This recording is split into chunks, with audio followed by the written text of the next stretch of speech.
Ki mandek pangeran wis pirang wulan, Dik? Yo sekitar 3 bulanan. 3 bulan. 3 bulan. Tahu kenapa nggak ada airnya? Alasannya tahu nggak? Yo alasannya satu itu katanya pengeringan, terus ada perbaikan di atas. Lah sininya nah ini begini orang tani. Oh jadi airnya nggak sampai bawah itu karena banyak yang jebol. Ke bawah. Banyak yang jebol ya. Banyak yang jebol. Tembus. Ini buktinya pada ambruk. Ya. Oke. Pak Suryono Cariban, Sokosari, Karanganyar. Sebagai petani apa ini, Pak? Saya nanam itu paya ada, terus duren sama alpukat. Singkong juga ada. Ya, mungkin bisa cerita Pak seputar kondisi pertanian saat ini, Pak. Terus, apanya? Kondisi tani yang sedang jenengan alami bagaimana, Pak? Wah, masalah itu pengairannya agak sulit. Nah itu paya aja kurang air, jadi rontok semua. Masalah obat itu udah bagus, pakai ini Dewa Roci itu udah bagus. Tapi masalah pengairannya tuh kurang. Soalnya irigasinya itu nggak ada, rusak semua, belum diperbaiki. Sejak kapan Pak kejadian ini berlangsung? Ya udah lama sih, masalah irigasi pengairan itu udah lama, udah rusak semua. Berarti kendalanya itu cuman air. Dampaknya dirasakan apa Pak? Ya kurang bagus semua lah. Masalah itu kurang bagus semua. Jadi petani itu pada ngeluh. Masalah pupuknya mahal, belinya susah. Orang tani itu aduh, orang kecil tuh susah. Mau bilang apa nggak bisa. Dikit-dikit katanya ini tuh. Sini solusi, tahu nggak ditanggapin. Jadi susah orang tani. Sejauh ini pernah ngadu bagaimana dan ke pihak mana, Pak? Ya paling kalau saya orang kecil, orang tani ya paling ngomongnya sama perangkat desa. Jadi kan perangkat desa terus yang mungkin ngomong ke sana gitu loh. Saya kan nggak tahu, orang kecil, orang tani kan pada nggak tahu semua. Kemudian tanggapan dari ini Pak, apakah sejauh ini ada peran dari penyuluh pertanian Pak, PPL? Belum ada, nggak ada sama sekali. Katanya entar tarsuk itu. Saya tunggu nggak pernah datang. Jadi penyuluhan ke sini Pak? Nggak ada. Kalau dari penyuluh swasta yang selain dari pemerintah ada Pak? Oh ada.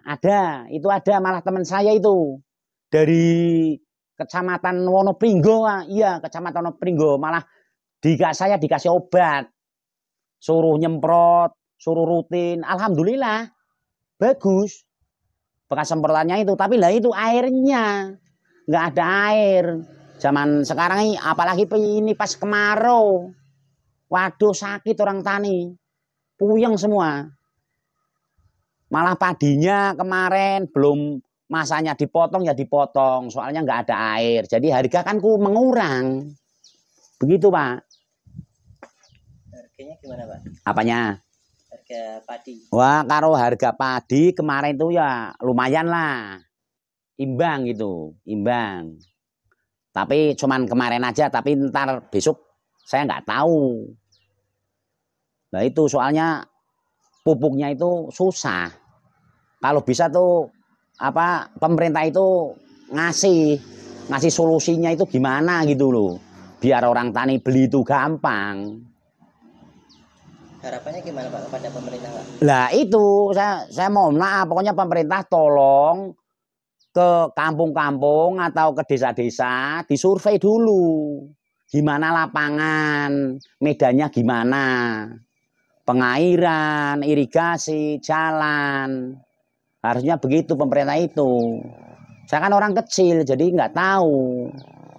Cuman pengeluhan aja, teman-teman petani pengeluh juga. Saya yang sering ke sawah-sawah, saya kan khusus tani bajak sawah. Sokosari itu yang bajak itu saya semua Pak. Di kampung sini ada berapa banyak warga yang ciri pekerjaan petani Pak?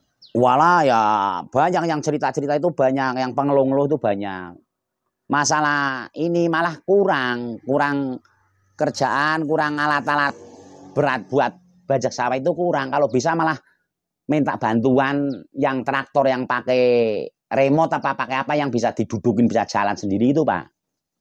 Soalnya sini tuh lahan-lahan itu jadi pada nggak ditanemin semua. Untuk generasi penerus petani di sini gimana Pak? Ya kalau mungkin kalau ada alat-alatnya berat buat bajak sawah atau buat nanem padi, sini kan belum ada.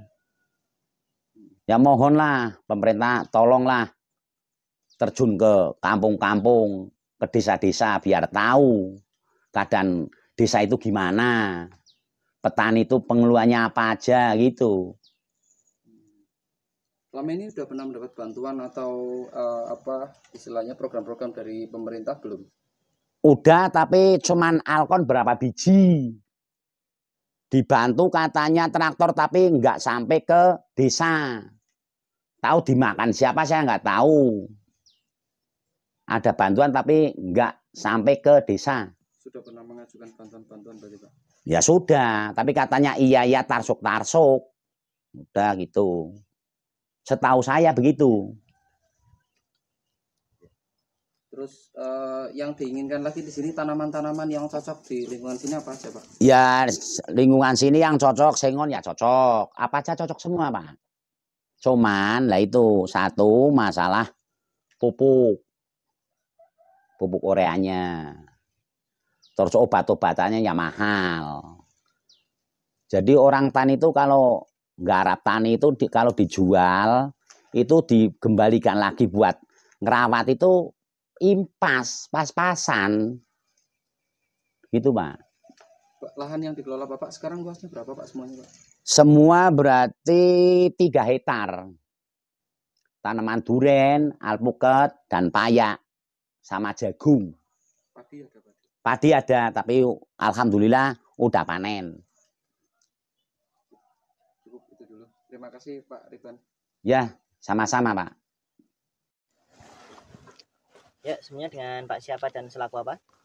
Ya, saya perkenalkan nama saya Imam Radius selaku penyuluh pertanian Kecamatan Karanganyar. Saya di sini lagi pengamatan di lapangan, terutama demplot padi yang bekerja sama dengan Kodim 0710 Pekalongan dengan varietas Protani, padi kaya akan protein. Tujuan gimana?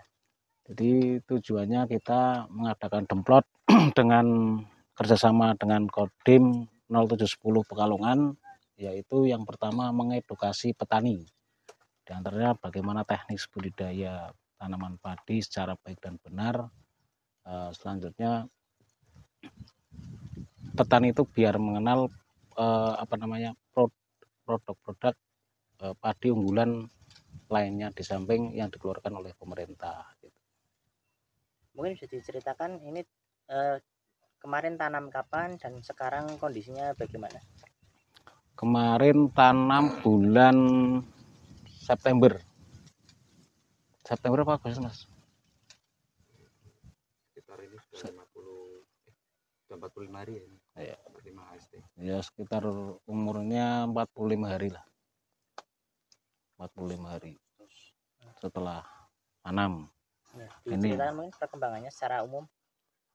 Secara umum untuk pertumbuhannya bagus, karena cuaca dan kondisi kemarin hujan, jadi penanganannya belum maksimal mungkin, karena petani ini kan edukasi baru Mas. Petani dari tadinya konvensional biasa kita diedukasi dengan teknik dan teknologi. Kemudian ini klaimnya apa sih nanti keunggulan dari jenis varietas ini? Keunggulan dari varietas Protani ini yang dikeluarkan oleh Unsut Purwokerto ini yang pertama yaitu kadar protein dalam berasnya itu tinggi. Jadi varietas yang lain itu karbohidratnya tinggi. Ini protani ini karbohidratnya rendah, proteinnya yang tinggi. Jadi ini baik untuk stunting. Arahnya ke situ sebenarnya, untuk pengembangan protani ini untuk mensukseskan program stunting sebenarnya, awalnya itu dari Kodim 010 itu. Kemudian Kemitraan yang terlibat. ya, kemitraan yang terlibat dari mana aja? Kemitraan yang terlibat, kami kemarin dapat support dari DRC PLT Research untuk membenah tanah awal, karena tanah yang kebetulan tanah di sini itu masam. Kami disupport oleh rekan-rekan dari DRC PLT Research dan tentunya selaku DPM juga, petani milenial. Aku petani milenial juga mensupport demplot ini. Ini diperkirakan panen pada hari keberapa? Ini nanti ya sekitar berarti 90-an harian lah, 95 hari setelah tanam. Insya Allah sudah bisa dipanen. Ya, kendala dan penyakit yang terjadi apa aja?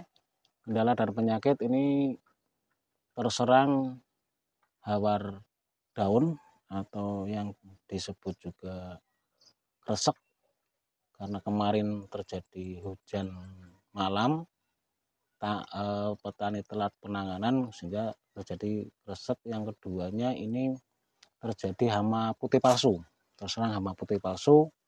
Ya, alhamdulillah kemarin sudah ditangani. Juga di sekitar area ini kemarin terserang hama tikus. Jadi kemarin udah kita bantu itu umpan tikus untuk pemasangannya. Selain kegiatan ini, dari penyuluh sendiri aktivitas terpadunya seperti apa untuk masyarakat umum? Jadi dari kegiatan ini diharapkan petani di sekitarnya kita dapat belajar bareng bagaimana teknis budidaya, dari mulai penanganan tanah masam, terus pemupukan, terus pengendalian hama dan penyakit, tentunya nanti sampai panen dan pasca panennya. Jadi nanti kita ini support obat-obatan juga, tinggal nanti petani yang bersangkutan ini untuk mengaplikasikannya gimana. Kadang kendala waktu karena petugas kami terbatas, di bulan-bulan Oktober, November ini yang akan datang ini kita disibukkan dengan pendataan kartu tani. Jadi di lain sisi kita harus memenuhi administrasi yang harus dikerjakan, dan lapangan juga yang digarap. Makanya kami minta petani ini intensif berhubungan dengan kami. Kalau kami tidak sempat di lapangan, yo petani main ke BPP konsultasi, kita buka konsultasi setiap hari, tidak masalah. Karena keterbatasan petugas juga, karena petugas hanya 5 orang, kita show di lapangan juga, administrasi juga. Nah, jadi kadang ada petani itu bilang penyuluh itu enggak pernah ke lahan, penyuluh itu jarang ke lahan, tak pernah ke lahan. Ya karena di satu sisi administrasi di kantor, yang satu sisi ke lapangan, jadi gitu. Jadi apalagi ini kan udah mulai pendataan RDKK pupuk subsidi tahun 2025. Gitu. Harapan terhadap pemerintah pusat terkait dengan rencana pengembangan pertanian secara umum ke depannya bagaimana? Apakah terkait anggaran atau jumlah personel perlu ditambah? Ya idealnya nanti ke depannya harapan kami selaku penyuluh pertanian ini ada anggaran penyuluhan kegiatan di lapangan seperti dulu-dulu, Mas. Jadi ada interaksi kita, kedekatan penyuluh, petugas dan petani itu ada. Jadi selama ini periode 10 tahun ini kan kita kurang mengena ke petani. Jadi kegiatan yang seperti SLPTT, kegiatan yang di lapangan bikin demplot dan sebagainya itu jarang dilakukan. Hanya intensitasnya satu kabupaten paling 1 tahun 1 kali demplot itu kan tidak menyeluruh gitu. Jadi kami harapkan nanti bisa untuk kegiatan di lapangan khususnya demplot dan sekolah lapang, bahwa kegiatan penyuluhan di lapangan itu harus dianggarkan gitu. Kalau tidak dianggarkan ya kita ke lapangan bahasnya apa, paling kan kita kunjungan itu ada 2 Mas, ada kunjungan persuatif, ada kunjungan kelompok. Nah, kunjungan kelompok itu biasanya kita seperti kegiatan di lapangan, ada SRI, demplot dan sebagainya bisa. Kalau kunjungan persuatif ini kunjungan pribadi ke kelompok tani atau tokoh-tokoh tani. Jadi bagaimana kita merumuskan masalah-masalah yang ada di desa, masalah petani itu kita kumpulkan, kita rumuskan, kita cari jalan keluarnya bareng-bareng. Ya. Kata penutup mungkin barangkali. Ya, kata penutup, semoga kedepannya petani diperhatikan, terutama di bidang sumber dayanya, karena sumber daya manusia itu menentukan produktivitas. Oke. Action. Silakan. Ya, nama saya Handono Wari, saya Humas Duta Petani Milenial Kabupaten Pekalongan. Saat ini saya sedang berada di Desa Kulu, Kecamatan Karanganyar, Kabupaten Pekalongan, Jawa Tengah. Dalam hal ini kami sedang membantu program demplot dari Dinas Ketahanan Pangan dan Pertanian Kabupaten Pekalongan bekerjasama dengan pihak Kodim 0710 Pekalongan. Nah, dalam hal ini sawah yang sedang pemirsa lihat ini adalah tanaman yang menggunakan varietas tanaman ini varietasnya baru, jarang ada di lapangan dan memang membutuhkan sedikit treatment dan perhatian khusus ya. Jadi kesulitan dari program demplot semacam ini adalah bagaimana membiasakan suatu hal yang baru menjadi habit atau perilaku atau kebiasaan atau budaya dari masyarakat. Memang benar kata Saudara Imam Radius tadi bahwa keberhasilan dari suatu program itu bukan hanya di teknis dan mekanismenya saja, tetapi dari kualitas SDM.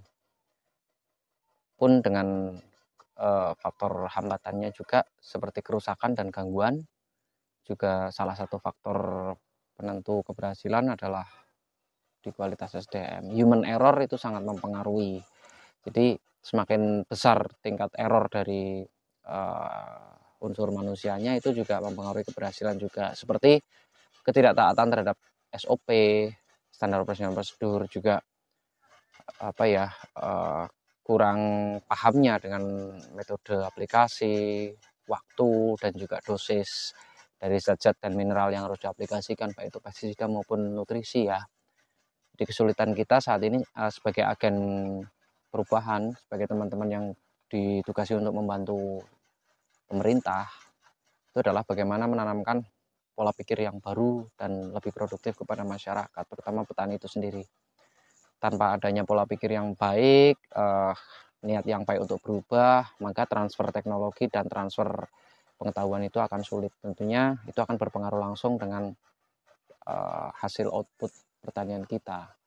Jadi tidak melulu hanya varietas dan ekosistem saja, tapi tugas kita bersama dalam mengedukasi petani. Dan di sini apabila ada petani yang merasa kurang tersentuh oleh penyuluh, bisa menghubungi kami atau langsung datang saja ke Balai Penyuluh Pertanian, tidak usah menunggu karena memang cakupan kerja dari penyuluh pertanian itu mau terlalu luas ya.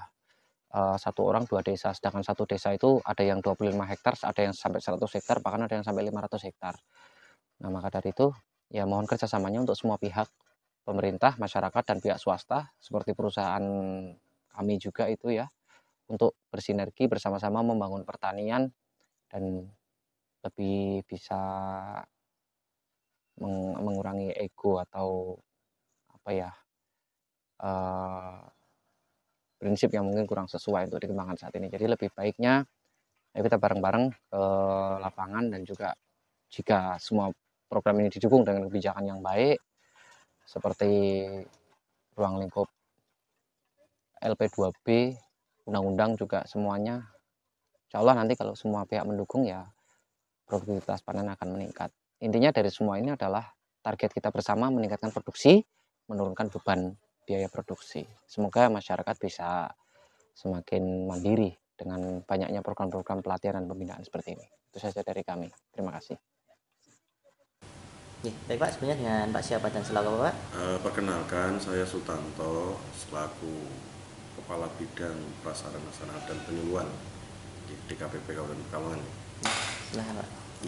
Perlu kami jelaskan apa yang beredar di wilayah Kecamatan Karanganyar. Kebetulan rekan kami ini memang sudah menyampaikan itu sebetulnya tidak minim anggaran. Ini memang perlu kami sampaikan karena untuk penyuluhan ini, alhamdulillah 3 tahun terakhir ini pemerintah Kabupaten Pekalongan sangat konsen untuk memberikan pelayanan kepada petani di Kabupaten Pekalongan, dan terutama teman-teman penyuluh ini di bawah naungan bidang prasarana sarana dan penyuluhan ini, insya Allah 3 tahun ini sudah kami maksimalkan untuk memberikan fasilitas ke teman-teman untuk memberikan penyuluhan di lapangan. Seperti kita tahun 2023 ini kita fasilitasi rekan-rekan penyuluh mengenai sarana informasi BPP, di mana di situ ada pengadaan proyektor, laptop, sound system, GPS, TV, dan lainnya. Dan insya Allah itu sangat bermanfaat untuk rekan-rekan melaksanakan penyuluhan. Dan perlu kami sampaikan juga bahwasanya untuk penganggaran ini kita tidak monoton, memang betul, tidak monoton dari APBD, ya. Dan ini dari dana alokasi khusus itu ada untuk teman-teman sebagai di lapangan kita fasilitasi, ya, mengenai kegiatan tematik itu sendiri, ya. Tapi memang tidak semuanya bisa kita cover, ya, karena di Kabupaten Pekalongan ada 19 kecamatan. Dan insya Allah apa yang disampaikan rekan kami memang kedepannya akan kita support lagi, ya. Dan kami berharap selalu bersinergi antara tadi yang disampaikan oleh rekan-rekan bahwasanya nanti petani, penyuluh, dan instansi terkait ini bisa berkesinambungan. Dan ini sudah dilakukan, seperti teman-teman PMD mengadakan kegiatan-kegiatan kemasyarakatan di mana di dalamnya ada penyuluhan pertanian. Dan tidak bisa kita pungkiri ada dana ketahanan pangan di mana semua wilayah bisa memanfaatkan, dan alhamdulillah di wilayah Kabupaten Pekalongan desa-desa bisa bersinergi dengan teman-teman penyuluh ini. Dan tadi tidak harus melalui dinas pertanian, itu juga dari dana-dana desa itu juga bisa digunakan untuk melaksanakan penyuluhan kepada petani, seperti itu. Dan saya harapkan dengan adanya rekan-rekan ini membantu melaksanakan kegiatan penyuluhan, dan saya harapkan ini ada pelatihan itu juga ada pelatihan tematik, terus pelatihan pengelolaan alsintan ataupun UPJA, terus ada pelatihan penyuluhan swadaya, di mana kemarin kita isi bareng-bareng dengan teman-teman petani milenial, dan alhamdulillah ada kesinambungan kemarin yang disampaikan, ada kesinambungan. Ini sudah terbentuk DPM Lentera Petani Milenial Kabupaten Pekalongan, dan kemarin sudah penandatanganan badan hukum, dan insya Allah pemerintah Kabupaten Pekalongan ini akan selalu support kepada petani di Kabupaten Pekalongan. Apa yang kita cita-citakan yaitu petani yang makmur dan sejahtera untuk Kabupaten Pekalongan. Ngaten Pak Farid. Aku nggak ada pertanyaan Pak. Nggak ada pertanyaan. Oke, nanti dan di sini juga ngapunten. Tadi saya jelaskan ada penguatan poktan, gapoktan, dan ada TMMD non fisik tadi ya.